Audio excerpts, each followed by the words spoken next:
Hello, pups, and welcome back to the Skyrim audio adventure.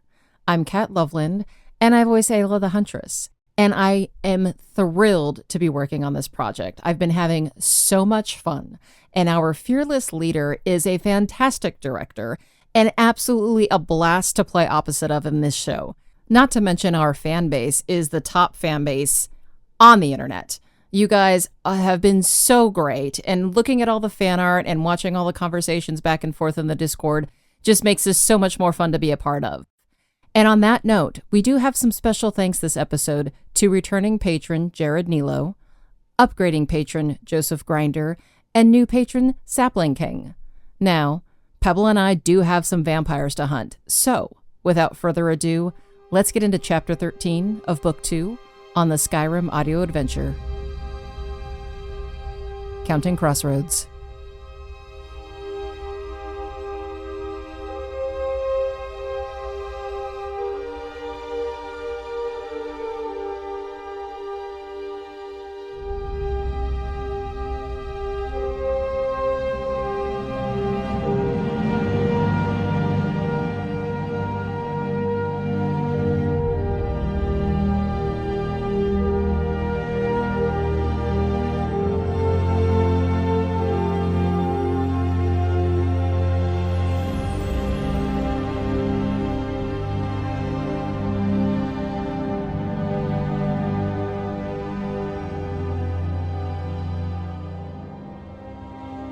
The Whiterun tundra is a contradiction. When one looked out at the unfathomable expanse, it seemed as flat as a rug on a floor. In reality, it was made of folds and burrows, streams, glades, and hollows, rude edges that gave no notice of their presence till you were tumbling over them. The mountains that hemmed in the Great Plains added to this impression, as they kept the eye up, scanning the horizon, blind to what nipped at your ankles. The clinging fog only worsened the situation. In its shrouding of landmarks and shading of comrades, it left the company with only one choice for navigation and safety. They would travel by path and map, counting crossroads. This quietly chafed at Aela. Had she her way, they would have gone as the crow flies, but navigation without the road was just impossible. The rippling static across her skin and the ever-dampening air in her lungs told her that this fog would not last. Soon the storm would rally its forces as she had rallied hers, call the low clouds into the sky to muster for the fated downpour. As they gathered, there would be the briefest of respites when the horizon would clear. Then sight, sound, even smell would be washed away. Moisture is normally a friend to scent, releasing it, painting the air with sweet vapors. But under the hammer of rain, the tapestry would weep, and they would be lost in the deepening dark. That is why they absolutely needed to find the Silent Moon's camp before the storm broke. At the very least, they needed to reach the village, that they might spot it in the distance, or consult the locals before they all boarded up for the storm. They had carried on north toward the Lorius farm, but then deviated. At the second crossroad, they had turned west and found themselves on a dipping, winding road that, according to the map, listed north and, in time, would run along the foothills. Aela gathered her deep green cloak around her shoulders. The scenery was non-existent. The air was nippy. Stranger was close. His forehead was resting on her shoulder, and she suspected he'd been listing in and out of sleep for some time now. She didn't begrudge his closeness. His chainmail shirt and rags were certainly an improvement as far as armor was concerned, but his long-deceased furs had offered more in the way of warmth. As a werewolf, she ran hot, so whether he comprehended his own huddling or not, she did her best to let him rest. Stonework and corner posts. A bridge came out of the fog. "Madam Huntress!" came the call of Captain Brew. "I think this is the stream Gunther mentioned. Let's stop off here a moment." Cursed be her limits and wretched be her knowledge of them. Still, it was the right decision, so she raised a hand in acknowledgement and steered Pebble off the road and over to the riverbank. She stopped short of seeing the water, as did the others. At riverbanks like this, it was prudent to be on the lookout for mud crabs. Many a strong Nord had lost their lives crushed by their horse, after the beast had been startled by the pinch of a mud crab. She leaned back and swung her leg over Pebble's head to dismount. She felt the stranger's form fall forward as she removed her support, but he stopped himself from tumbling out of the saddle with a grunting twitch. He peered about with bleary eyes. She watched for the glow in them as she took Pebble's reins. Gray days like this were full of directionless light, favorable conditions to hide the strangeness. She wasn't even sure if she could spot it. She was sure that his ensuing climb earthward was so graceless he might as well have fallen after all. He reached the ground and stumbled away on stiff legs as she led Pebble toward the sound of running water. The stream, helpfully, appeared, free of mud crabs, and the hard-working mare bent low for a drink. The huntress looked back just in time to see Stranger bail on an attempt to seat himself on the bank. The reason was made clear when a large blonde stallion came trotting up right where he'd been. Its rider pulled it up alongside Pebble and let it start drinking before ever dismounting. She watched Stranger look on wide-eyed at all the horses approaching and press himself to the stone side of the bridge. He inched along the cobbles, eager to get some distance. She saw his hand brush a piece of moss. He turned, suddenly taking great interest in both it and the hollow of the bridge beyond. She cringed as he looked back and flared his eyebrows. Don't do it. She muttered to herself, but it was too late. He'd already dipped into the shadow of the bridge, isolating himself from the company. She nearly slapped her forehead. No. Why are you so weird? She groaned. Lady Aela? Came a deep voice, and she turned to see the rider of the blonde stallion. Clover? She nodded. Care for a drink? He said, offering a tan waterskin. Aela looked blankly at the vessel. Thank you, but I have my own. Of course. He retracted the arm and cleared his throat. How have you found the journey? Slow. Truly. The young Nord raised his eyebrows. I don't know that I've ever seen so many horses push this hard. Well, you're young yet. Not so young. I've been Brew's second for 5 years now. I expect I'll be getting my own captaincy in the coming years. That's so. It is. So I expect we'll be seeing a lot of each other going forward. I wonder how we'll manage that. It would seem obvious to me. Would it? 2 proud Nords defending the hold. What could be clearer? I've been defending this hold since I could draw a bow. And I met your captain, last week? Ah, Clover cleared his throat. I suppose we could always make up for the shortcomings of fate. Do you suppose it is fate that holds my leash? She held his eyes coldly. We all must contend with the gods to some extent. I'll grant you that. She smirked. Between the gods and Daedra and the malefactions and misgivings of good Grand Corpus, the way forward is rarely clear. So, what brought you to the Guard? Following in the footsteps of my father, a greater man than even I. Than even you? Well, that's certainly something. Is he proud of you then? I hope he would be. He was lost to Ulfric's war a year ago. A patriot then? A hero. I'm sorry to hear it. No need to worry, my lady. It's a common enough story. It is. I imagine your mother is glad you have not wandered?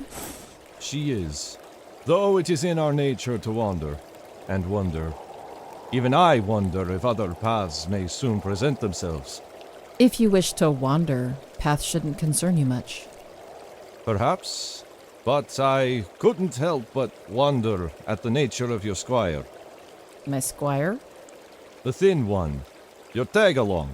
Had I known you were in need of assistance, I wouldn't hesitate to lend my aid. I was never in need, and a squire he is not. Chattel, then? Aela's eye twitched imperceptibly. Nobody owns anyone in the companions. Then he is a member? Would that surprise you? I just think you could do better. Do you? There are stronger backs and longer arms, ready, willing, and closer than you might think. Do you imagine your Vasker has lowered its standards then? His light blue eyes darkened, sensing danger. Well, Do you think you're better suited to a life beyond the walls? Out in the jagged dark and the howling wilds, where every corner hides hungry doom? Would you put yourself up against mages and their madness? Would you even trust yourself to know a monster when they're right before your eyes? Have I offended you, Lady Huntress? Do I seem offended? You seem... Clover swallowed heavily. I merely wish to reassure you that you can count on me in the battles to come. How should I count on you? How shall I use you? For chaff and chattel? For support. The young Nord swallowed and set his jaw. For protection. Aela didn't laugh. She wanted to, but held it in. Then there came the snickering from under the bridge, and a reluctant smile pulled at her lips. You are persistent. She granted with a toss of the hair. Or stupid. Time will tell. The young Nord looked like he was mustering himself for another pass. Let's do your mother a favor. The huntress stopped him. If you stick to the plan, I won't need your support nor protection, and your mother won't need her black robes. But, my lady... Your lady, I am not, nor am I a soldier, but I am Aela. Would you deny me my request? Would you jettison my counsel? Of course not. Good. Find your captain. I'm sure he needs your help more than I do. With that, she ducked under Pebble's neck and made for the bridge. She didn't hear another word from the handsome Nord, but after a moment or two, she heard his gold stallion being led away. I don't take kindly to eavesdroppers, She said, stepping under the bridge, her hand running along the slick cobbles overhead. Stranger was sitting cross-legged on the bank, fidgeting with some wilted waterweed. Then don't have your conversations in broad daylight, he chided. Or on top of me, for that matter. He shot a smirk over his shoulder at her. You know, actually, you should have had that conversation up on the bridge. Make it twice in one day. Want to make it 3? She stepped over to him. I hear mud does wonders for the complexion. The half-breed gave a crooked smile and nodded along with her wit. Suddenly, he held up the weed he'd been running through his fingers. Here. Tell me if you can see it. Aela picked up the hem of her cloak and sat next to him. What is that? A waterweed? No hints. He twirled his finger at the surrounding space. Tell me when you see it. The huntress looked about the damp underside of the bridge. The stone, the mud and silt, the running water. She breathed deep, calling on her enhanced senses to bring her the answer. Something was definitely amiss, but for the moment all her instincts were focused on him. How his scent had subtly shifted. It wasn't vampiric, or at least she hoped it wasn't, but something in it unnerved her. The water. She finally said in a half-guess. Yes, he said, excited. What about it? With that extra context, the answer clicked into place. The stream is low. She pointed to the dark water shadow on the bank. It's a couple feet low, actually. Exactly. The hunter brandished the weed again. This weed had grown up right here on the edge, but this is loose strife. It only grows with roots submerged, so the water dropped recently and suddenly. The water will probably rise once this rain hits. Yeah, but that's not the point. Rain's hand was only a while back. The mountains will still be draining for months. This water dropped off very recently. The hunter threw the weed into the stream. This whole bank should be a purple bloom, but no. You think something's damming the stream? Or someone. Think it's safe to drink? For the horses, maybe. It's a bit too late, honestly, but I'm not risking it. We don't have time to boil it, right? Nope. And, I mean, the rain is coming, so we'll be fine. Yeah, but I should probably warm brew, though. Aela stood. And you should probably quit with the troll impression. Yeah, that's a good idea, he said, rocking back and forth lazily. But I'm fine here. The huntress rolled her eyes, but as she turned to leave, she noticed a tremor in the hunter's shoulders. Are you still laughing? About what? Stranger turned to her, face benign. The thing with... Oh, that. He yawned, waving a hand. Oh, no, but that was hilarious. So, those are shivers. He blinked a moment in thought, then gave a nod of concession. I've been sitting still too long. It's pretty chilly. Then move, dipshit. How about I run alongside the horses till the rain starts? That'll warm me right up. Aela shook her head. How about we light a road apple on fire and shove it down your trousers? You say the meanest things, the hunter chuckled. One of these days I'm going to believe you. Suddenly, Stranger's form disappeared under the furl of a deep green cloak.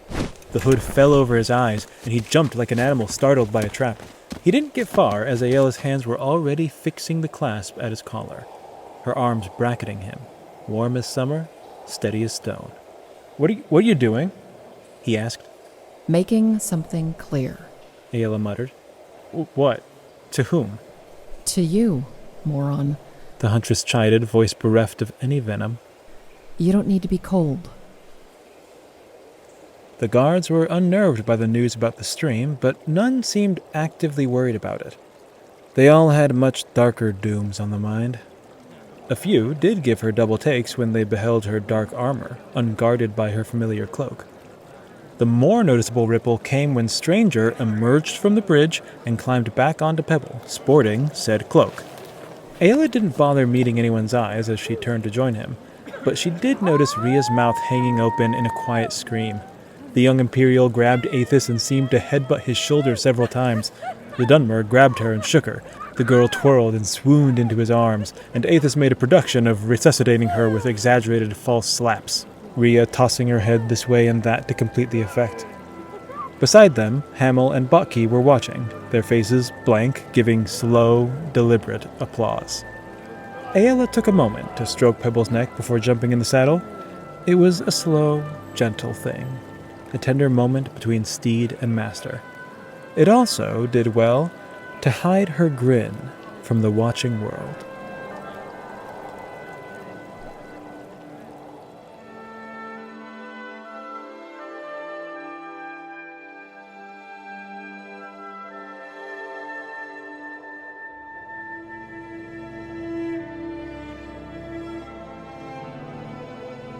The road stretched on and on between long, dreamlike straightaways and sneaking turns so persistent it seemed like they should be doubling back on themselves.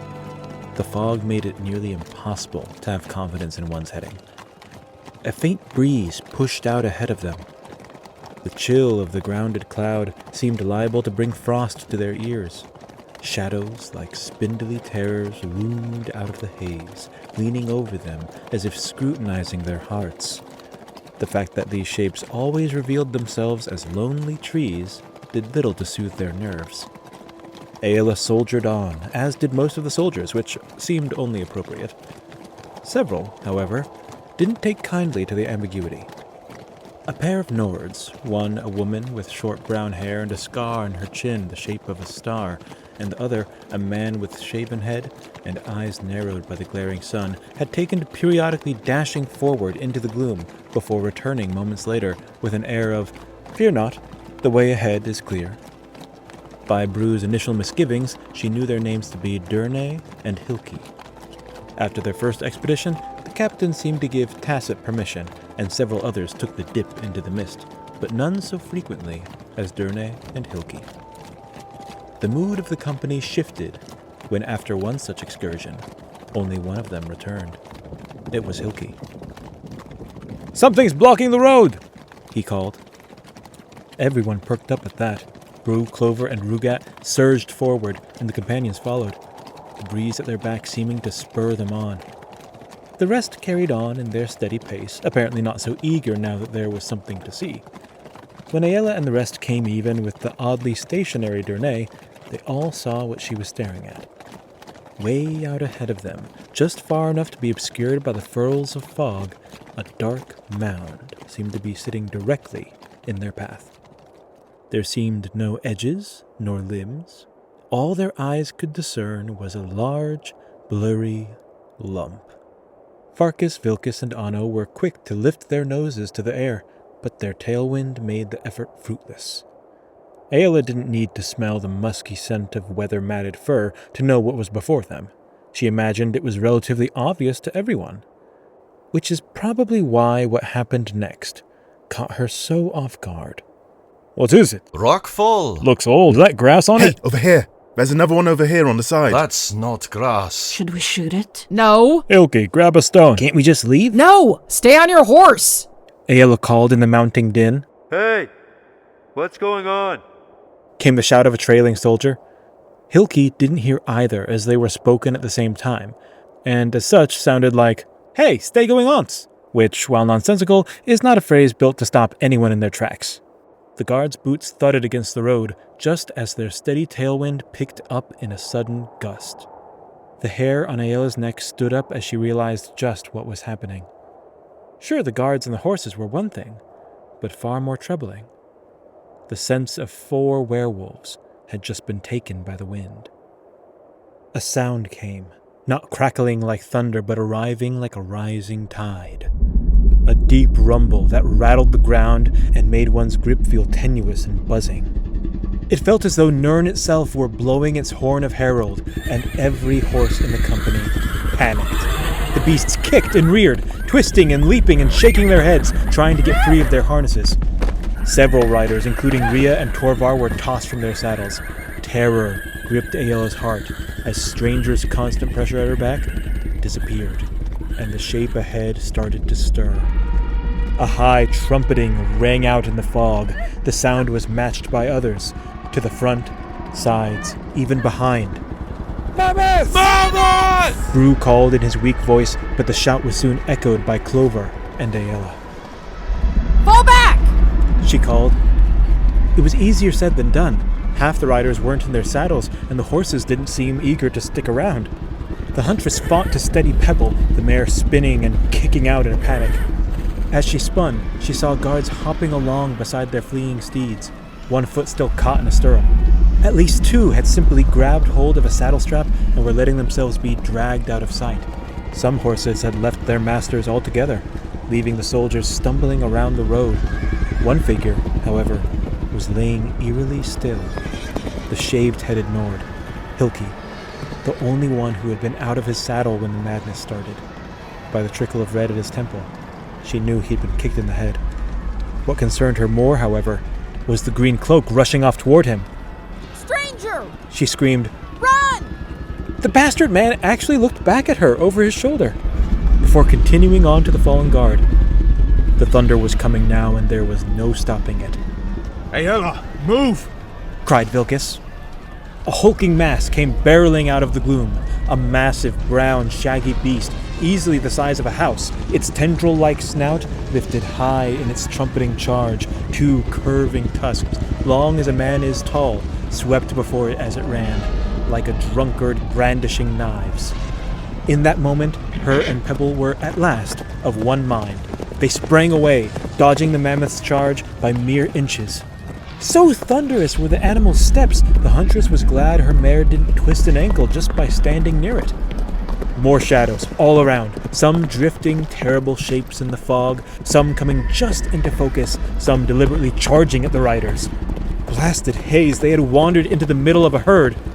Stranded riders ran for cover as the rumbling persisted, Torvar, Rhea, and Stranger fading away like the rest.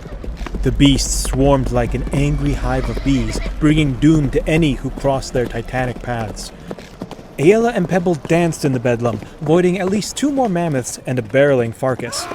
Then, deliverance. The high, clear call of a horn. The horn of Whiterun. Aela, Farkus, and any soldier still able to move spun in the direction of the sound and sped towards it like the jaws of oblivion were nipping at their heels. After nearly a minute's galloping, the thunder fell away on all sides. As had happened so many times now, a shape came into view through the fog, a benign and blessed shape. A tree. At its base stood Brew, breathless as he sent another blast through the horn. Aethys, Botki, Njeda, Anno, and Hamel were there, Rugat, Clover, and many more. Vilkus came up behind her, just seconds behind his taller brother. Despite the wash of relief, it was immediately clear that at least a quarter of their company was missing.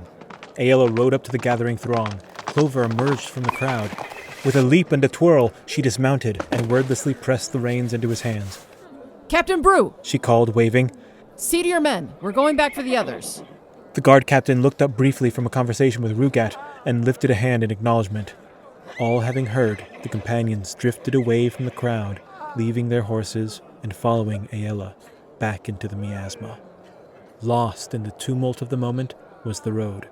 It was only when they stumbled upon it that Aela recalled its loss. Tracking was useless. The ground was a mess.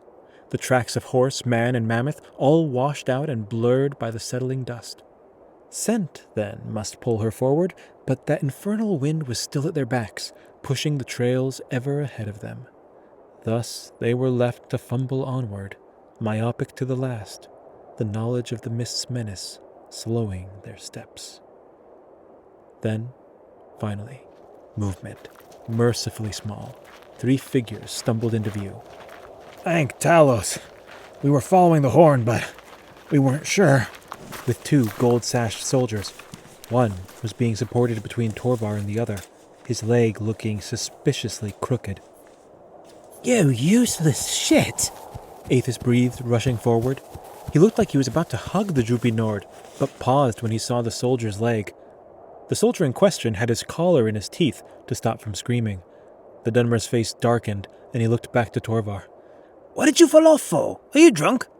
Sorry, said the shield brother, eyes low. That's a yes, then. Hamel wiped his mouth, looking at the leg. This one needs a healer. Vilkus nodded. We can set the leg and give him a potion. But we need something to stave off the bone break fever. Aela's eyes were scanning the fog. Rhea's got the herbs. Where is she? Torvar asked. We were hoping you could tell us. She fell off, same as you. Did you see anything? Anno stepped forward. The Nord shook his head. Nothing, just these 2. What happened? We spooked a mammoth herd. I know, but... Hey!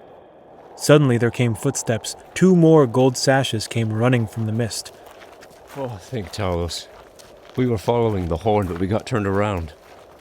Would have been lost if we hadn't heard you, said the young Redguard with wisps of a beard on his chin. They ran into the crowd, and both did a double take at the mangled leg. Skies above your laugh. What happened to your leg? The guard gritted through the cloth in his teeth. Huh? They said what you think, dumbass, offered the other guard supporting Yrok. Say, did you 2 see anyone else? Aethys leaned in. The young Redguard turned and gestured to the mist. Yeah, Rolka got whacked in the head. She's... He waved a hand vaguely to the left of the road. Kinda in that way direction, I think. We should fan out, said Vilkus. You 2, help this man. Torvar, with us. Yrok gritted. Where the rest? Translated his compatriot. A tree. Aethys turned, pointing. Over there. Take a couple 100 paces, then shout if you don't see him. At that, the gold sashes organized themselves and moved off. Vilkus held up a finger. Spread out. Keep at least 1 person in view. And don't get lost. If you see something, shout. Aela said. Hamel raised a hand. Why don't we just shout now? 'Cause we don't want to start another rampage? Is that why no one else is shouting? Aela looked to Vilkus, who gave a half shrug. We'd better hope so. The companions of Jorvaskr all paired off and scattered. Anno and Botki made for the fallen guard. The rest searched for the missing. A minute passed. Aela grew nervous. 2 minutes. Farkus found a soldier named Ogden hiding under an overhang, uninjured, merely terrorized. 4 minutes. Aela's fingers started tingling. Her breaths grew shallow, her body preparing itself for grief. Don't let it out. They had wandered well north of the road when finally there was something. A rustle, movement, a sound like a voice, but low and rippling with power. She and Hamel moved toward it, crouching through the grass. The huntress's fears were validated when out of the gray nothing loomed a huge shadow. Then her fears were surpassed when she saw its shape. She grabbed Hamel's collar and practically threw them both prone. The shape ahead was about as tall as a mammoth, only narrow, thin, all odd angles and long edges, and vaguely, terribly, humanoid. She started crawling backwards, but stiffened and reached for her bow. Standing before the shifting pillar of shadow was a cloaked figure, dwarfed by the enormity before it, arm raised as if to halt its advance. Adrenaline flooded her system. Charge, shoot, kite, kill! The only thing staying her was the unbroken stillness of the scene. Ambiguity, like mud around her boots. The huntress slowly armed her bow and began to creep forward, moving at the rhythm of the waving grass. Hamel followed her lead, drawing his axe with one hand and a trio of throwing knives with the other. The scene became clear. The giant stood before Stranger, a club the size of a tree trunk resting on its high shoulder. It was naked from the waist up, skin pale gray, raised here and there in patterns that could only be a kind of decorative scarring. Below the waist, it was clad in layers of mammoth leather and brown, shaggy leg warmers over bare, heavily calloused feet. Its deep-set eyes peered down its long nose at the diminutive hunter, standing with his curious augmented arm outstretched. Stranger, for his part, was looking neither left nor right. At his back, Aela now saw Rhea, kneeling with the severely concussed Hilki, resting his head on her lap. With every flick of the grass's tufted tops, she inched closer, but it wasn't fast enough. The giant's club began to move. She rose, drawing her arrow back, but the huge creature only stretched the weapon out to the side, pointing to what Aela guessed was southwest. It grunted, a sound like stones slipping loose on a mountainside. Then, slowly, it returned the club to its shoulder and turned, stepping away, disappearing into the day.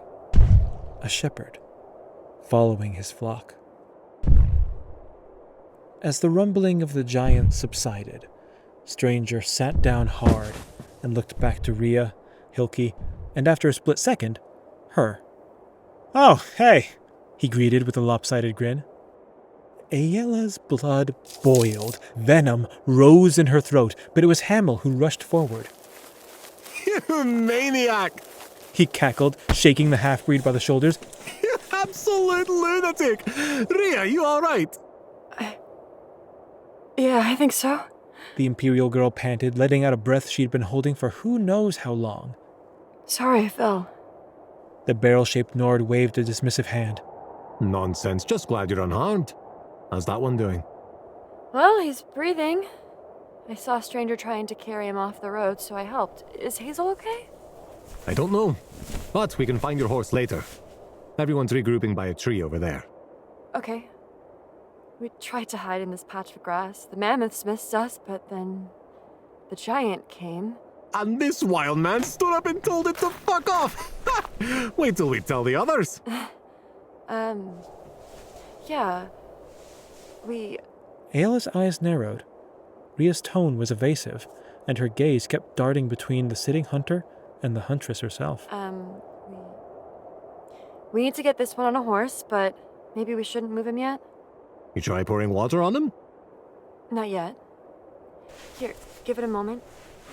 The young companion took off her cloak and carefully maneuvered Hilki's delicate crown off of her lap and onto the makeshift cushion. She stood and brushed herself off. Aela, could I have a word? She said awkwardly, shuffling away from the group. Sure, the huntress said, finally able to speak around her rage. She stepped over behind the sitting hunter. Stranger? Yeah? Then, casual as anything, she cupped one hand under his jaw, tilted his head, and bit down hard on the top of his opposite ear. The hunter winced, but didn't manage a single word of protest before the wolf of Whiterun was growling directly into his skull. When I say run, you run! She straightened, slapped him rudely on the side of the head, and walked off to join Rhea. Once the two were out of earshot, Rhea turned to face her, face stricken. So, it's just, She twirled her fingers, seeming in no way the confident young warrior Aela knew her to be. How long have you known Stranger? Aela cocked her head curiously. Rhea? The Imperial, divining her thoughts, waved her hands. It's not like that, trust me. Okay, well, maybe 2 months or so. Why? It's just, when the giant came at us, it was very angry. Okay. And then Stranger faced it, and Rhea swept her brown hair back and cleared her throat. he said something, and the giant, it stopped. The Wolf of Whiterun blinked. What did he say? Well, that's just it, because it wasn't really words. Like it wasn't Nordic or common? The girl's eyes were big as saucers. I mean, it was speech, I think. But it wasn't words like we make them. She bit a knuckle nervously. Well, I guess it was a sound, but it wasn't his voice. Aela leaned forward, brow furrowed. It wasn't his voice? I don't know. No, it wasn't. It wasn't, but I don't know what it was. I don't know what it was. I see. The huntress placed a hand on the young warrior's shoulder. Breathe, girl. It'll be all right. Thanks for telling me. Do you think he's hiding something? Oh, I know he is. But I also know he's on our side. He's a friend. Are you sure? The huntress sighed and thought. You have a warrior's heart, Rhea. What does it tell you? Listen closely. The Imperial closed her eyes, taking a long, soothing breath. A trickle of cold sweat rolled to her pointed chin. She wiped it on her shoulder. He's not our enemy. No, he isn't. All right. Are you good to continue? Yep, I'm fine. Good. Take some water anyway. The huntress turned to leave, but paused. Also, do you think you can keep this between us for now? Rhea blinked at her with huge brown eyes. Sure.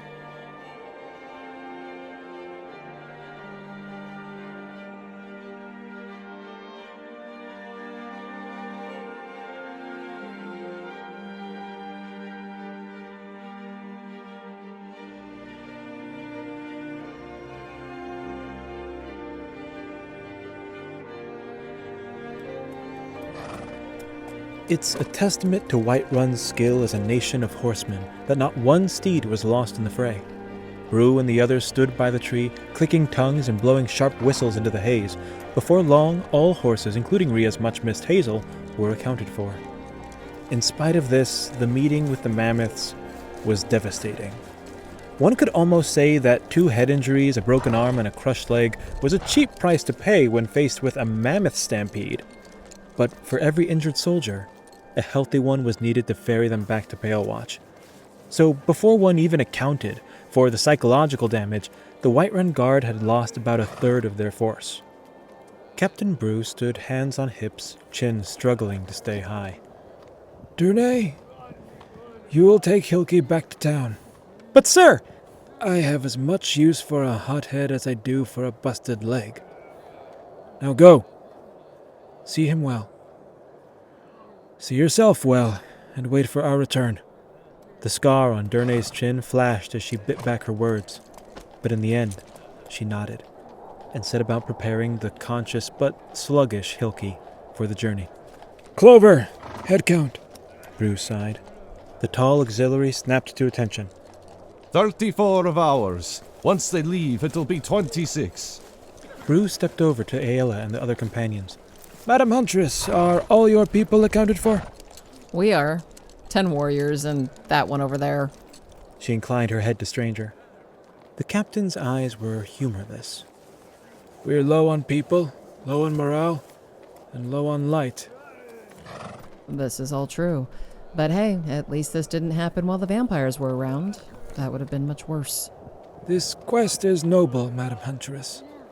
But I do not wish to risk more lives for the sake of one, no matter the tragedy of her lot, nor the innocence of her soul. Your assurances, thus far, seem empty. To be fair, I never gave assurances regarding mammoth stampedes. No, but if you are to be believed, the worst is yet to come. I would very much like to know what you've come up with to protect us from the vampires. Aela straightened herself. The one riding with me, with the scarred face, he's something of an expert on the fiends. Has a sense for them. I've seen it myself. If they're around, he'll know. Brew took a deep breath in, then let it out in a sigh that seemed to last half a minute. Then he fixed her, with a stony gaze. We'll be ready to move in 10 minutes. You sure you don't need more time? Don't make me reconsider. The huntress nodded and let Brew and his men recuperate. We're losing time. Farkus grumbled, My brother's right. said Vilkus. Should we just move out now and let them catch up? They're meant as backup anyway. Sure, rush in if you want to die. The companions all turned to look at the hunched stranger, sitting cross-legged on the root of a tree. He was casually running his fingers along the rough bark. At the silence, he glanced up at them. Just saying. He shrugged. Anno chuckled bitterly. Well, thank you. If we need any more vague pessimism, we know who to ask. What you need is a new plan, the hunter countered. Especially if a herd of mammoths is too much for you. Oh, please. A butterfly with a broadsword is too much for you. Vilkus inclined his head. Do you have a plan you'd like to share? Stranger rocked back and forth a moment. Not particularly, but... There you have it. Anno interrupted. But, Stranger pressed on, I would like to hear if there are any more specifics that you guys have worked out. Aela crossed her arms. We won't have a more specific plan till we see the temple and know the layout. Assuming we even get that far, they'll know we're coming by our scent. He looked at the circle. You lot in particular.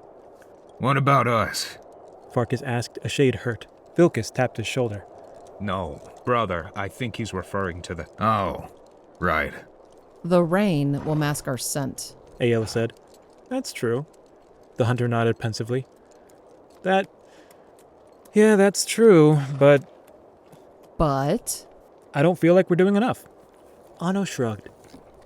What more can we do? We've got wool for our ears. We're bringing numbers. We know to strike at the center. On top of that, we'll have the element of surprise. Why are you so sure about that? That's never something to be assumed. Stranger? Aela held up a hand. Let the circle discuss it.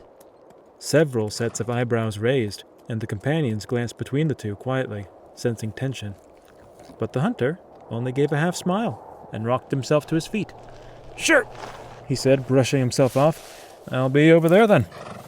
The warriors all watched him shamble off behind some horses. Vilkus was the first to speak. You say he faced down a giant. Hamel shrugged. That's what I saw. Bria saw it too, right? The Imperial looked at her feet. He's just being cautious, said Aela. He's sowing doubt. Anno growled. On the eve of battle. Bane of giants, my ass. What if he has a point? Farkus muttered. See? Anno pointed. Right there. That's what I mean. Tell me, are any of you walking on daisies right now? No. No? Said Farkus and Hamel as the group shook their heads. Anno continued. We all know this is dangerous, right? No illusions? The group nodded.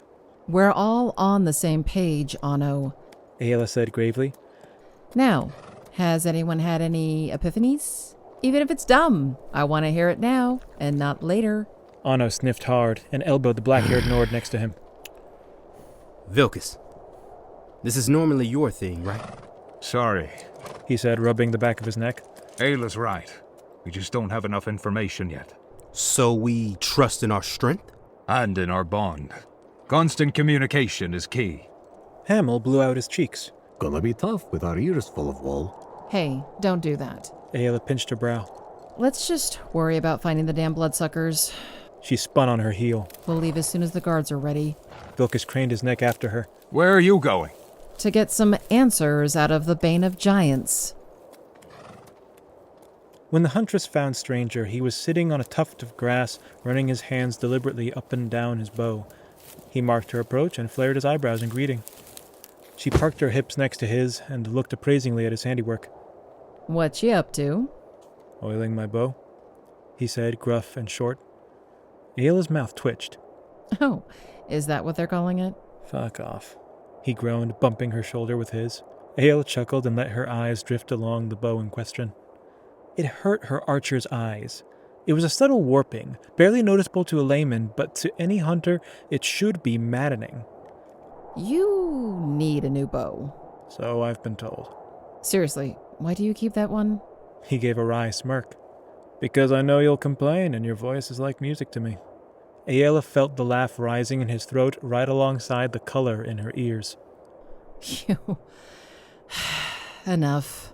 Was all she managed. The hunter's mirth burst forth. Is that a smile I hear? He cackled. Nothing of the sort. He turned to her, face split with mischievous pride. Oh, come on, you liked that. No! I refuse to reward that with anything. He laughed openly as she took several breaths to avoid succumbing herself. Okay, fine. What are you doing over here? Oh, me? Yeah, you. You all just brushed me off, now here you are. That was a very short discussion. I just had some private questions for our local giant whisperer. Right. Stranger nodded, staring ahead. You know, I'm surprised you didn't take the shot back there. Me too.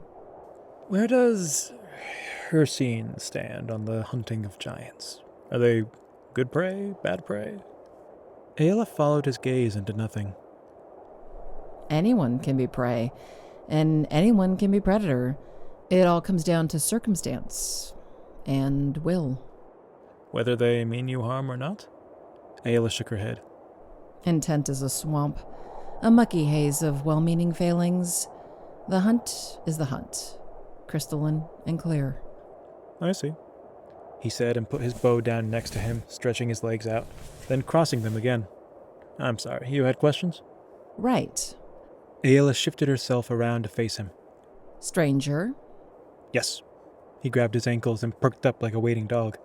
Did you say something to the giant? He blinked once, then tilted his head. What? I thought I heard you say something before it left. Something strange? He looked genuinely puzzled. No? No. No. What would I have said? She closed her eyes, lending her wolf ears to his words.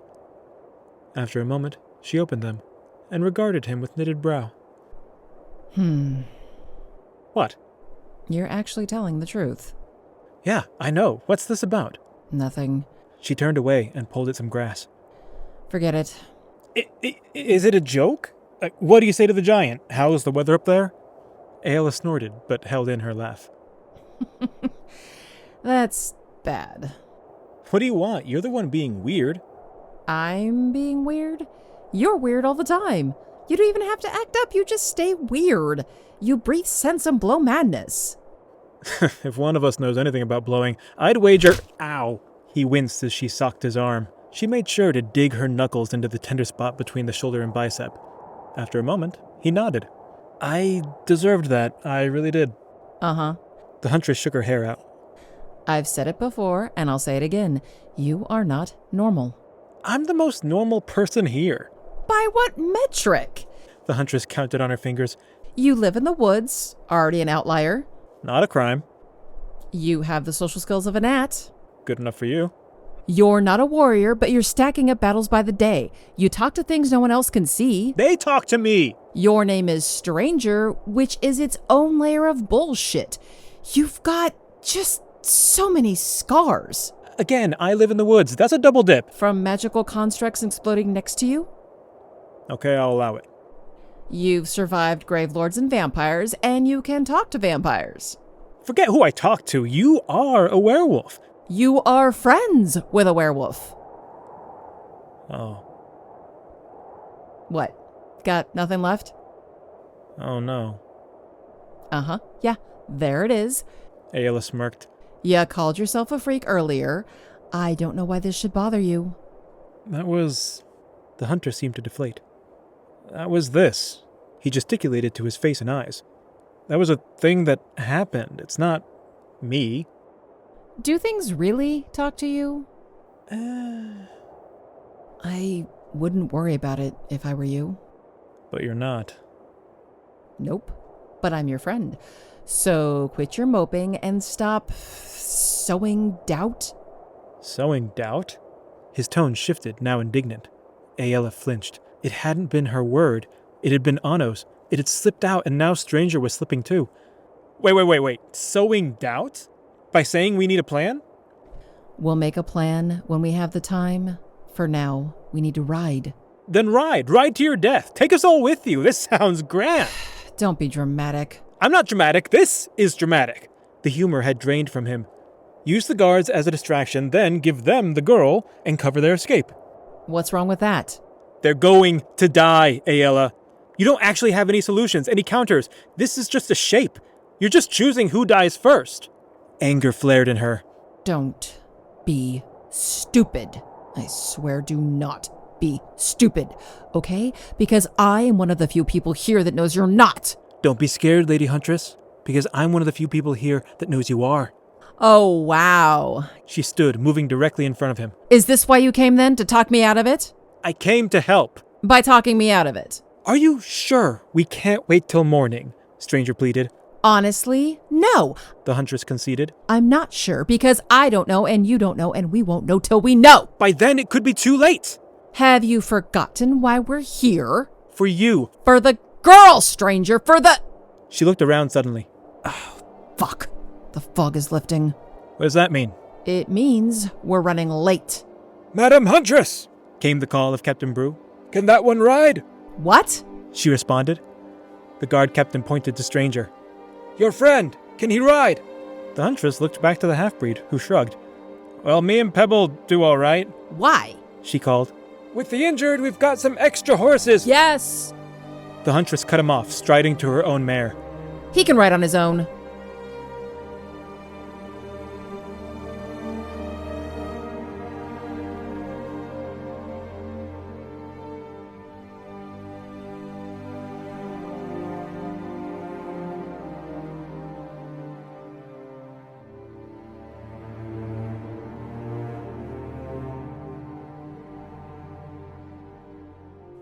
The gray lifted to the heavens and the day darkened just as Aela was expecting. They were free to push the horses, and they did just that. Fewer now in number, the cavalry rode out of what they now recognized as Bleak Wind Basin. The mountains in the north were buried in the clouds, like teeth buried in flesh.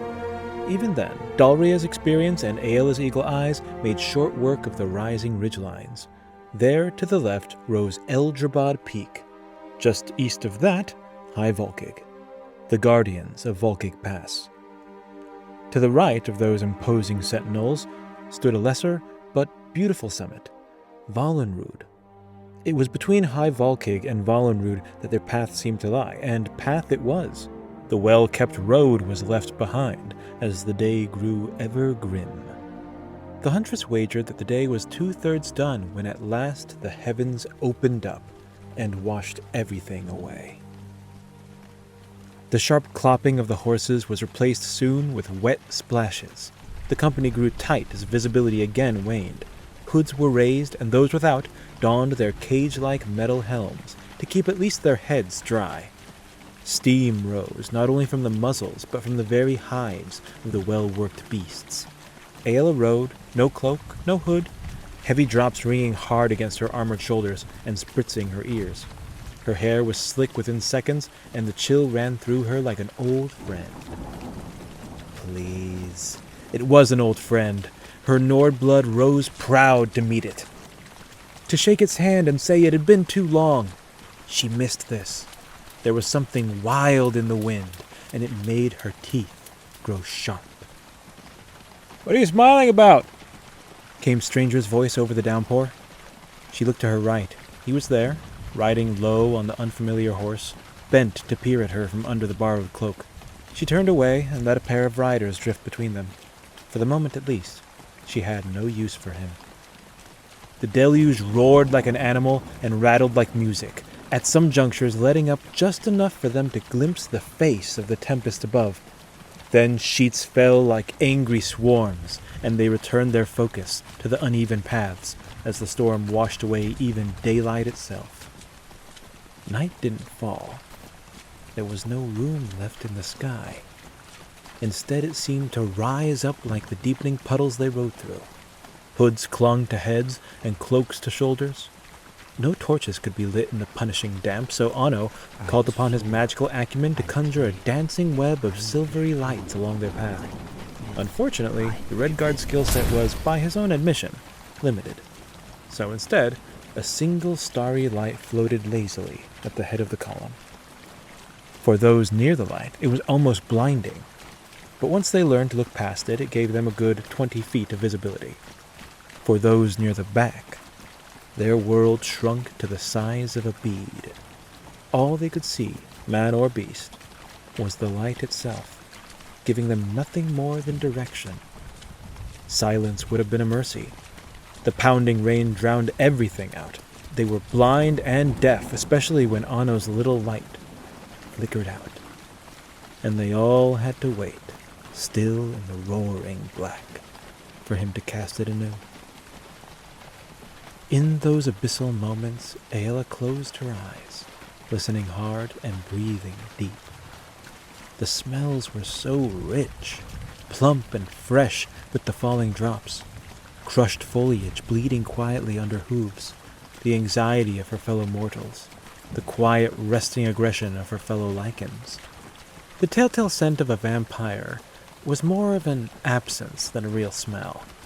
Searching for it in those moments was like closely inspecting a tree, searching for the one missing leaf.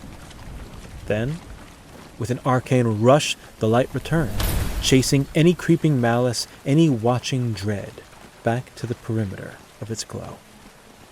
Constant was the dance of shadows and reflective shine. Bright white edges gleamed like jewels and writhed like snakes. The rain-slicked blades of whipping grass and the scintillating rustle of foliage. Then, in this earthly starscape, a shape came, a shining vertical edge unbothered by rain or wind. As they drew closer, they saw it to be a signpost. A plaque dangled from an outstretched limb. It hung lopsided. One of the two hooks holding it had come loose. Anno brought his light to it. An image of two mountains side by side, and the name Vorornir. Dalria? Brew called over his shoulder. Is this the place? Yes, she said, riding up and grabbing the dangling plaque. She tried to remount it, but her horse was uneasy, and she had to give up. I remember this sign. The town should be right over there. The road bends as it comes through town. The mountains are over that way, which would put the old ruin just about there. The guard finished, pointing to approximately northeast. Vorornir, said Brew, tasting the word. Old Nordic means the sentinels. Vilkus brought his horse closer. Could also translate to the Watchers. Aela couldn't help it. She glanced over at Stranger. His hood hid his face, but her wolf eyes could see that the hands gripping the reins were white at the knuckles. You don't suppose they'd have a stew going? Asked Farkus. Vilkus sighed. Not one that'll feed you. Brew looked her way and beckoned. Madam Huntress!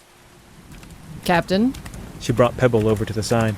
I can't imagine they'd leave such a proud sign in this state. No, neither can I. This is starting to feel rather familiar. Same here. The Huntress tossed some hair out of her eyes and peered into the dark. We should investigate, all the same. Of course. Brew puffed out his cheeks in a toothless grimace and looked sidelong at the Huntress. Time to fulfill our oaths, I suppose. As if to punctuate his words, thunder rolled somewhere over the great hills. After hours of torrential downpour, the storm was finally showing its fangs. Skyrim was unfolding itself. She was baring her wild heart to them. The company shivered, preparing themselves en masse for the doom ahead. The Wolf of Whiterun swallowed her annoyance and nodded. The column snapped their reins and rode past the lopsided sign, the ground below lifting ever so slightly. The town seemed to be on a rise. One might imagine its builders doing so deliberately to avoid flooding on nights like this. In that undulating darkness, spindly scaffolding gleamed like a spider's web in Anno's light. At a squint, Aela could just barely make out a roof silhouetted against the weeping sky. Suddenly, a flash of lightning streaked by above and seared their surroundings into the eyes of the company. In that instant, Aela gleaned much. This crooked thing, reaching for the heavens, was a watchtower, and up in that eagle's nest, there was no watchman. The post was empty. and beyond. Houses. Strong wood and thatching, hardy enough for weather, but not for war. The rain would have dulled any glow up ahead, but even then there was an immediate finality to the darkness before them. There was something in the open windows, something in the tipped buckets and bedraggled thatching that instantly shattered the illusion of hope.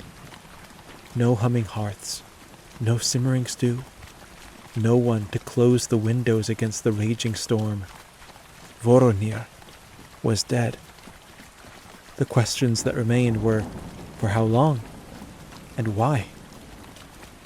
Onward on that washed-out path, past the watchtower, so feeble against the elements its memory seemed to shake and sway in the mind. Past the houses, silent and still as stones, till a great 2-story building sat in the middle of the forking road. Anno tried to ride around one way, then, bemused by its scale, turned and went the other. In that manner the long house took on the feel of a fallen behemoth, laid out in quiet slumber, rivers of rain running from its edges like tears from a wide face. Slick, glistening, but ultimately solid, there was a wood rail where the horses could be hitched. Dismount! Called Captain Brew. Captain? Anno said quizzically. We'll take a look inside, see if we can't get some more light. Fenhir, bring up the torches and oil. The flints are wet, Captain, came the response. Anno raised his hand. I can spark it. No problem. Aela's mouth twitched. The joys of having a mage around. She dismounted, boots squelching into the mud, led Pebble to the rail and hitched her to it. The mare gave her a begrudging look. I know.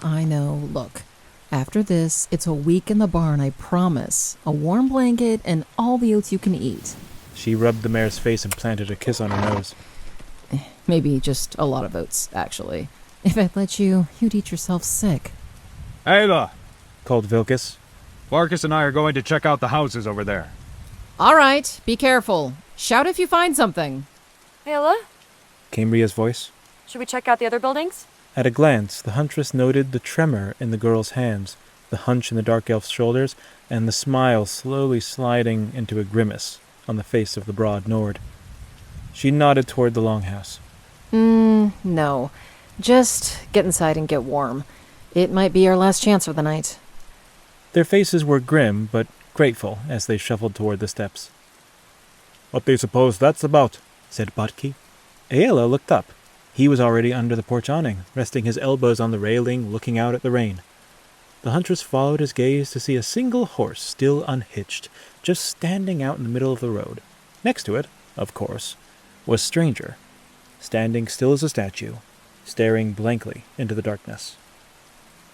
I got it. Aela patted Pebble's neck and walked over to the unmoving hunter. What's up? She prodded. Horse not listening to you? The hunter didn't respond. As Aela came even with him, she leaned in, following his eyes into the gloom. What are you looking at? For all I know, I'm staring at the skin of my own eyes, he said, voice hardly a whisper under the rain. But I think we're not alone. The hairs on her neck stood up, fighting the wash of the rain. Where? She whispered. On that roof. There, by that set of eaves. Something moved. Vampire? I don't know. Can't you feel it? No, I saw it, I think. Aela unslung her bow and knocked an arrow. Point to it. Right there. Actually, wait. Aela paused mid-draw. What? Stranger had readied his own bow and was taking aim. If we're going to do this, it might as well be me. He glanced at her. You've got those nice arrows anyway. At that, he loosed the arrow, and it sung into the black. After a breath of silence, the sound of it sticking into thatching was accompanied by a sharp rush of feathers. Sounds like a bird. Aela commented. I sometimes have difficulty trusting birds. Makes sense. Aela stuck her arrow back into her quiver. They are, after all, your natural enemy. Come again? Aren't you Stranger, the bane of buzzards? Suddenly, the sky was freshly split by a bolt of lightning. In that flash, black wings and angry red eyes swooped low over their heads, a harsh cry mingling with the crash of thunder. It was so sudden that even Aela flinched. Stranger, for his part, dove into the mud. Fuck! Ah, fuck! The man cursed as he splashed undignified at the horse's feet. Easy now. You don't want to get kicked. Aela crouched next to him, resting her chin on a hand. I wouldn't have thought the giant whisperer is scared of a crow. Raven, actually. Same difference. There are quite a few differences. I don't heed the counsel of those who dirty my cloak. It's a fucking cloak, came his exasperated retort. As Stranger righted himself, she took his chocolate mare by the reins and led her over to the hitching post. When she returned, she saw him standing, palms to the sky. In this deluge, washing one's hands was a simple matter. At her approach, he looked about nervously. I don't like this. No, actually, I hate this. I thought I hated crowds, but this is so much worse. Aela nodded. Yeah, you should have seen the farm. So I hear. Are we expecting corpses? You tell me. You're the expert. I said I'm not an expert. Well, you're our local not an expert. So come on, get to work. Suddenly, the empty village was once again washed in a pale, sparking light. A scene accompanied by an electric hum and a high screech of pain. This time, even Aela jumped, whipping an arrow into place and scanning the houses. Stranger, to his credit, had disappeared entirely. After a moment, she realized this was because he had instantly taken up a shooting position at her back and was turning in sync with her. Shit! The door of the longhouse flung open and a very frazzled Redgaurd stumbled out. Oh, Ruth Nicrum. Damn it to the 8th Abyss! That fucking hurt, though. Talos sake! What happened? Botke asked, rushing to his side from his spot on the porch. Nothing. Nothing at all. Anno said, shaking his hands. I'm just a dumbass. Aela swore under her breath and let the arrow down. Did you just figure that out? She called, stepping over. I should have known not to cast a spark spell while covered in water. Anno sighed. But what's done is done. Torches are lit. They should be done in a moment. Botke narrowed his eyes. Anno, your hair is standing up. Oh yeah, it'll do that. Here you go. Without warning, the spell sword reached out and touched the Nord's shoulder. There was an audible snap sound. Botke yelped and nearly hit his head on the awning he jumped so high. Anno's dreadlocked hair, for its part, lay flat once more. Short bones! Botke breathed, tapping rapidly on his chest with one hand. Oh, no, that's terrible. And yet... It's a little invigorating. Yes, the tall Nord exclaimed, slapping his cheeks. Oh, I could arm wrestle an orc. Yeah, that also happens. Do you recommend it? Aela asked, ducking out of the rain, Stranger close behind. The Nord waved a hand noncommittally. Should find their diversions not make themselves available, perhaps. Talos knows it's a singular thing. All the better to keep you sharp, right? I'd say so. You know, we could all use a pick-me-up tonight. Hey, Anno, zap me! Kick rocks, Aela. Sighed the Redgaurd. The huntress elbowed Stranger. This is all your fault. We're close as kin when you're not around. I'm sure. As the drama of the spark had played out on the porch, a warm glow had been growing inside the longhouse. It was at this moment that Captain Brew pushed the doors open to reveal the crowd of lit torches at his back. All right, let's begin.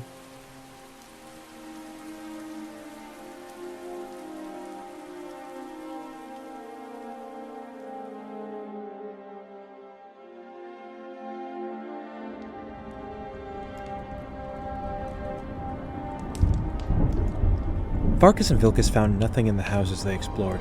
Everything seemed normal, and that, in and of itself, was strange. Sure, they found no body, no mangled viscera, but there was also no sign of a struggle, and no explanation for the absence. Utensils were out, and bread was molding on the table. It was as though they'd gotten up in the middle of supper and walked out. The story of the longhouse was a similar one.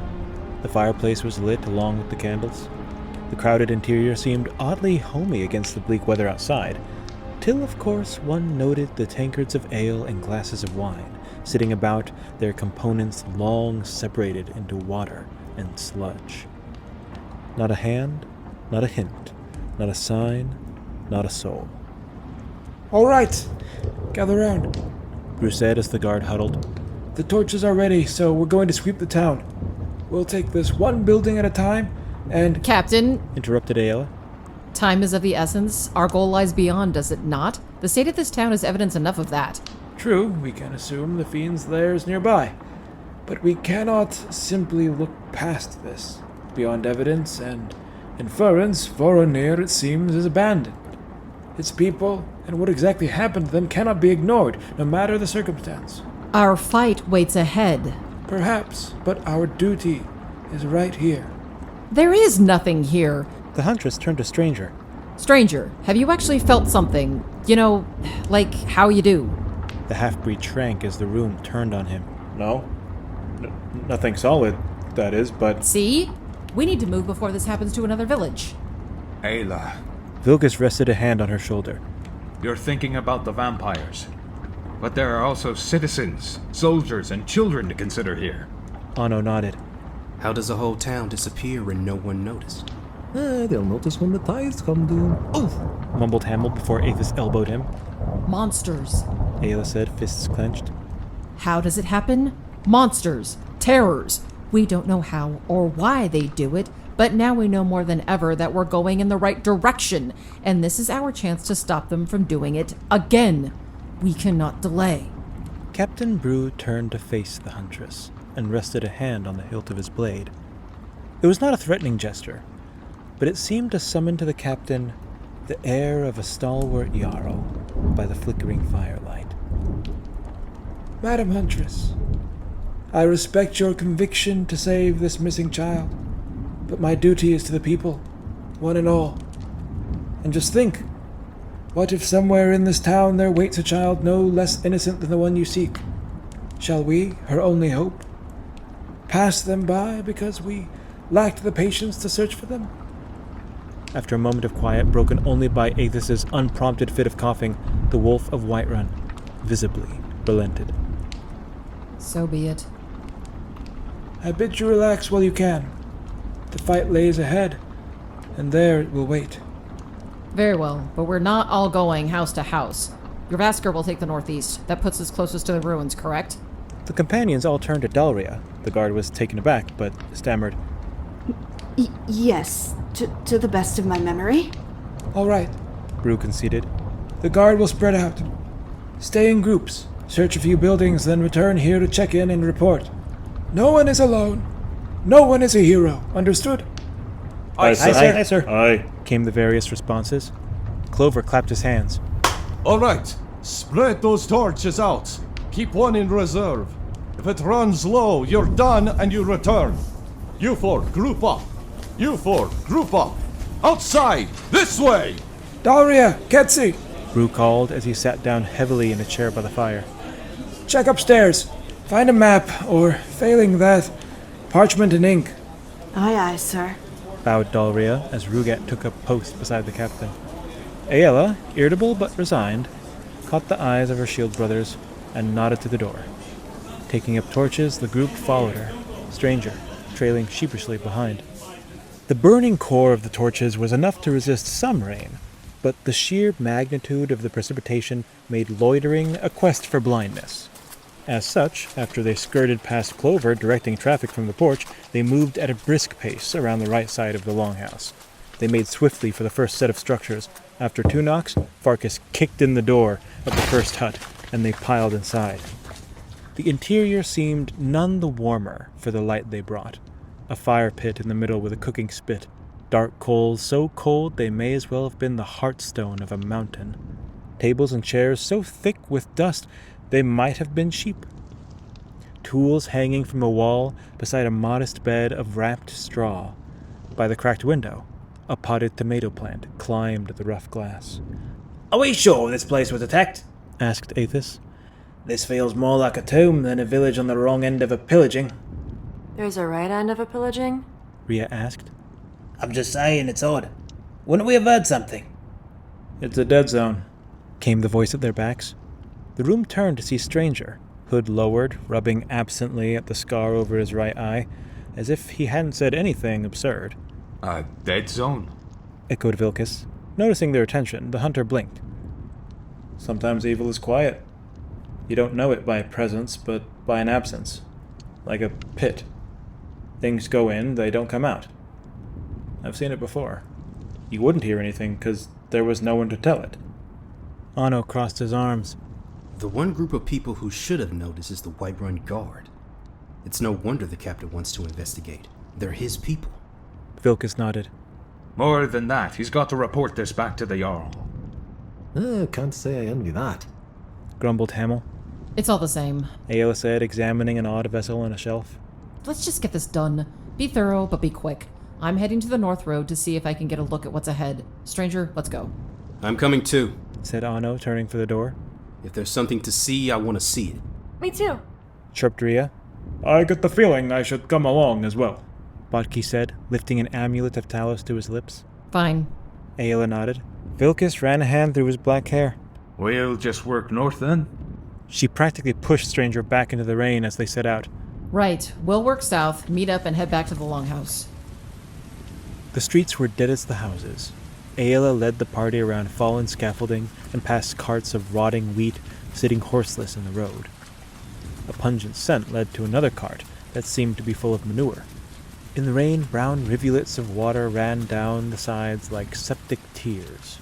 All these signs of decay, and no signs of violence to match them. They hurried, bent against the weather, till the buildings fell away, and they came at last to the road out of Vornia. Aela stood hand on a fence post, glaring at the night like it owed her something. Aela, we should get inside, called Stranger over the rain. Hang on, she said. You see something? No, she admitted after an angry pause. Aela, the torches. This way, called Botki, kicking in the door of the nearest house. Gods, what is it with you people indoors? The half-breed cursed, stepping away. Aela didn't move. She brushed some hair out of her eyes and called again on all her wolf senses to give her something, anything. The noise of rain was only rivaled by the hissing of the torch fighting for life. She lowered her arm and tossed the flame into the mud. With a final whine of protest, the flame died, and the huntress was cloaked in darkness. Her pupils opened wide and hungry. By Hircine, had there been a moon, even one, it would have been as good as noon to her.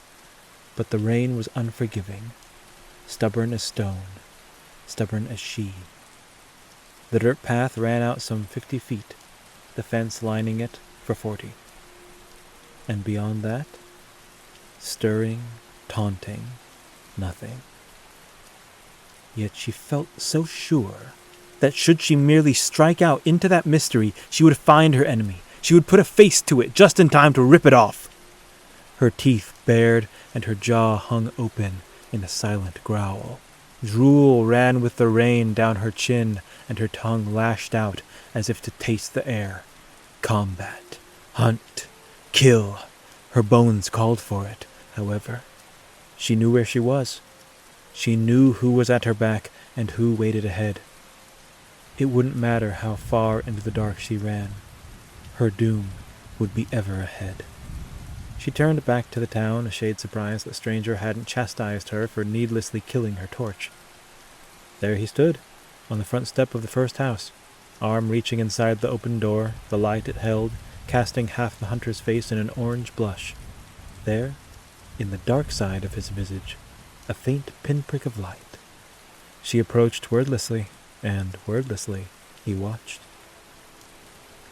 Hello! Came the distant sound of Anno's voice, accompanied by knocking. Aela looked past the hunter. She must have been menacing the road for some time. The rest of their group was already 3 houses down. How long had he been alone like this? Your eyes are red, he said finally. Like blood gems? She grinned.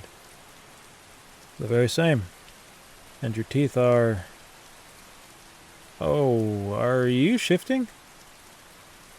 Aela took a deep breath and tried to relax. Werewolves are predators. We live for the hunt. Caught up in a tight town like this just doesn't suit us. Give us space.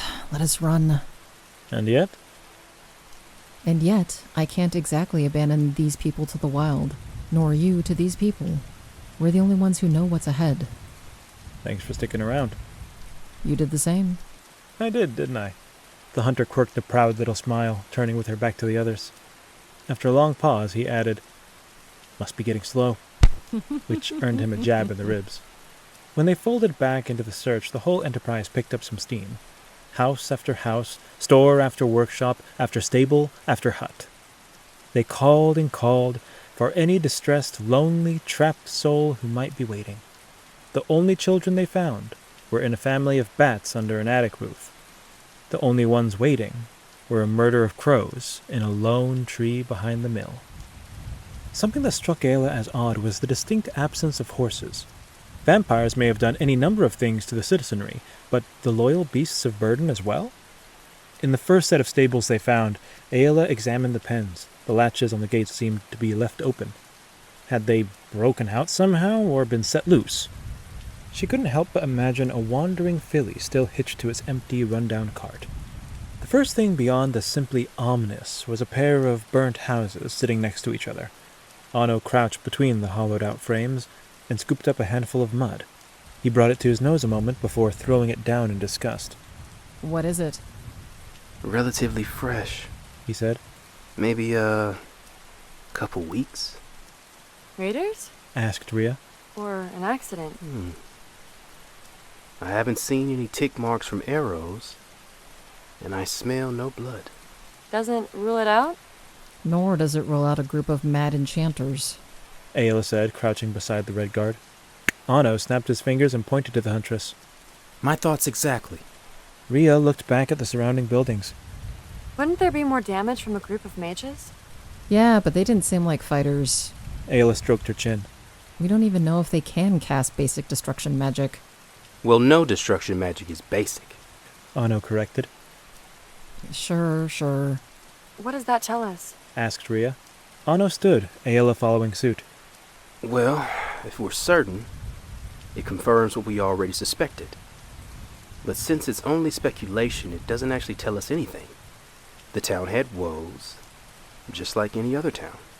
Aela made a wide gesture. Yeah, so far our biggest clue is all of this. I've never seen anything like it. Rhea breathed. Baki? The tall Nord shook his head. Never. But I just get this feeling we're in the right place. Aela looked a stranger. The half-breed met her eyes and shrugged.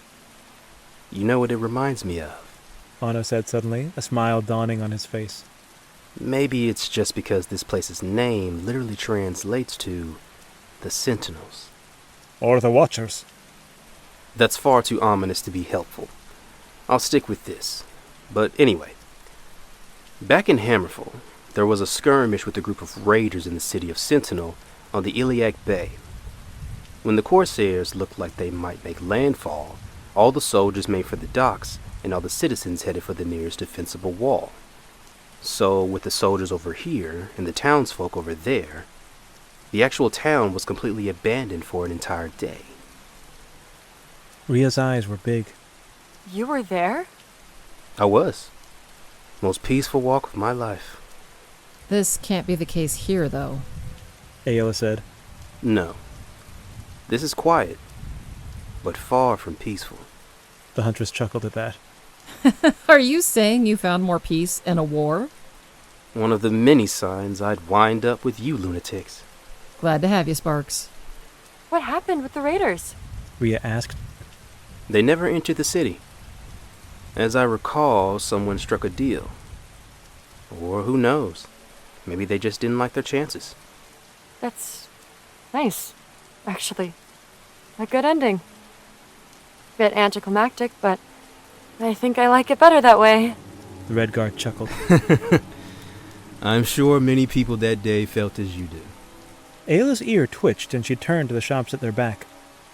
Looks like we've got company. What? Rhea turned quickly, but Aela held up a hand. Relax. It's the others.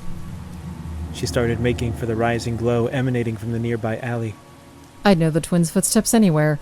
Looks like it's time to head back.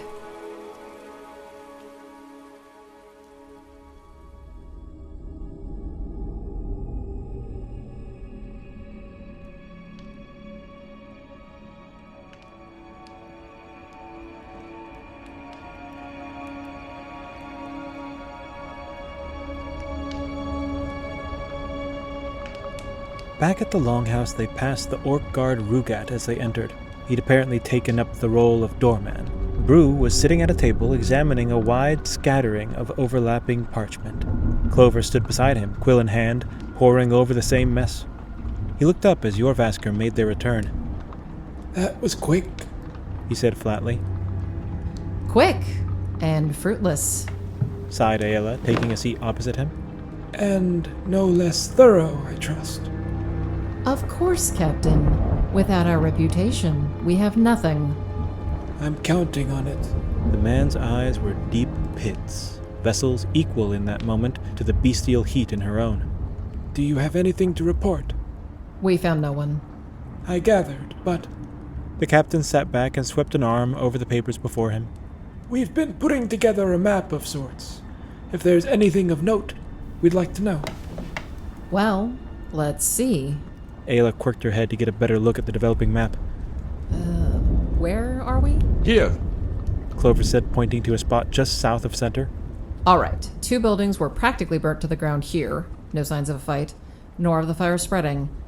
She tilted her head the other way. We found a blacksmith here and a set of stables out here. Horses? Asked Brew. Nope. The pens look like they'd been opened. Any sign of livestock? No. We got to the North Road, though. Couldn't see very far ahead. Vilkus, did you find anything? The dark-haired twin stepped forward, looking at the map through lazily lidded eyes. Butcher shop here, bathhouse here. Plenty of houses between. Alchemy lab under the stairs, right here. Long out of use. Very well.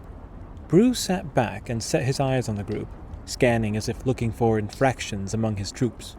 Aela followed his eyes. Rhea was herself scanning the room and peeking curiously up the stairwell. Botki was standing to the side, waiting for an opportunity to be useful. Aethys, Torvar, and Hamel were whispering amongst each other and seemed none too dimmed by the seriousness of the moment. And Jada looked so tired she might be sick. The circle members, Vilkus, Farkus, and Anno, were all watching the captain evenly. And off to the right, sitting on a wine barrel, fidgeting with his newly acquired cloak, was Stranger, eyes locked firmly on the ground. Brew pointed to the hunter with a resting hand. This one has been awfully mute of late. I thought he was supposed to help us find the fiends. Aela scoffed. Would you chide the prize potato picker for picking no potatoes in a lettuce patch? She took a couple steps, bringing herself between them. If he says there's nothing here, I believe him. Aela? Stranger began, but the huntress held up a hand. No! Look, do you sense anything? No. There you go! She looked back to the captain. We've been here for more than an hour, and there's no sign of any— Aela! Stranger said, firmer this time. There was a rustle as the entire room turned to him. I'm not picking up on anything in the area, but I do have insight to offer. He looked nervously between her and Anno. If you'd like to hear it, that is. Go ahead, said Brew. Anno folded his arms. Yeah. Don't let me stop you. All right. Botki. The hunter suddenly turned to the tall Nord. Yes? He said, taken aback. Earlier you said that you felt we were in the right place. I did. Why would you say that? Botki blinked. Well, I think we're on the right path. Yes, but you didn't say right path, you said right place. All is as the divine see fit. Indeed. But right place for what? For whom? The companion frowned. Am I being accused of something? No, I'm not accusing you. The hunter gnawed at his nails in thought. At least, not in the sense you might think. It's just that I think you're right. I think we are in the right place. Isn't that good? Asked Clover. Stranger pointed to him. Do you want to be here? The auxiliary glanced at the captain, who gave a nearly imperceptible nod. No. No, the hunter echoed and pointed to Aela. And she certainly doesn't want to be here. She wants to be in the vampire's lair. So, who wants us here? The young guardsman straightened himself and rested a hand on his blade. If you're trying to undermine the captain... Clover! Barked Brew. The man fell silent, and the captain nodded to the hunter. Continue. What do we know of vampires? The hunter gesticulated as if putting blocks into place. They lurk in the night, attack people, trap people, trick people, drain their lifeblood. They're monsters, yes, but they're also predators. He met Aela's eye for the barest moment, and a chill that had nothing to do with the rain ran down her spine. And like any other predator, they would need space. They would be... territorial. Aela breathed. Yes.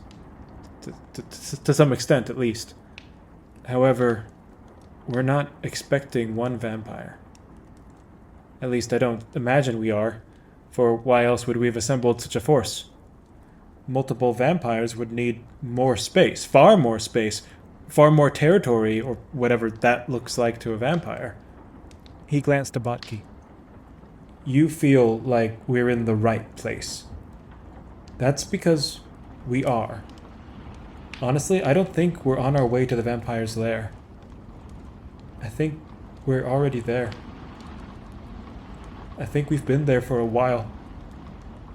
At just that moment, as the gravity of Stranger's words settled on the group, the door swung open, causing not a few of the occupants to jump in alarm. 4 drenched guards came forward, stumbling in. The first took off his helmet and placed it under his arm, letting his dark hair fall loose around his face. We found stables to the west. He stepped over to the map. Right about here. Still, no sign of anyone. No horses either. Clover bent over the papers, making note of the information and expanding the map even farther. Brew, for his part, was squinting at the group of 4 that had just walked in. Clover. Yes, sir? Head count. 26, sir. 26.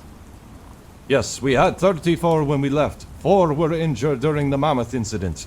4 were needed to escort them back. We have 26 gold sashes. And you split them up into groups of 4? Yes, sir, for safety. And how many groups are out there? 5 at the moment, with this lot here. So you're telling me that there's this one group of 4 right here? 5 more groups out there searching? Then you, Rugat, and myself? Yes, said the young Nord slowly, sensing that something was amiss. Aela had already drawn her dagger. Clover, Brew said shakily. That's 27.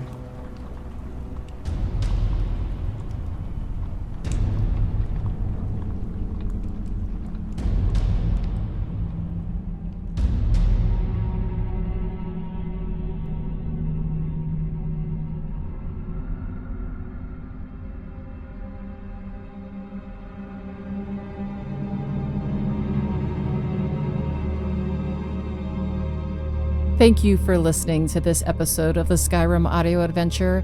And can't a girl just get a break while she's hunting vampires? I mean, mammoths and giants, and now random vampire people coming out of the woodworks to take us out? Come on! We would like to thank the following actors for being part of this episode. Voicing Aela the Huntress, me, Kat Loveland. Voicing Farkus and Vilkus, Jorden Bates. Anno is played by Cortez Johnson. Rhea is played by Naomi Melville. Clover is played by Robert Eccles. Hamel is played by Brennan Blotner. Fenhir was played by Ethan Gura of Green Reaper Studio. The guard Jerrod by Abisogun. And the guard Dalria by Milica Radovanovic. All right, stranger, come on, time to go. Stranger? Where is he? Got it. Stranger, get off Pebble. No. Oh! God. Now I've got to catch you.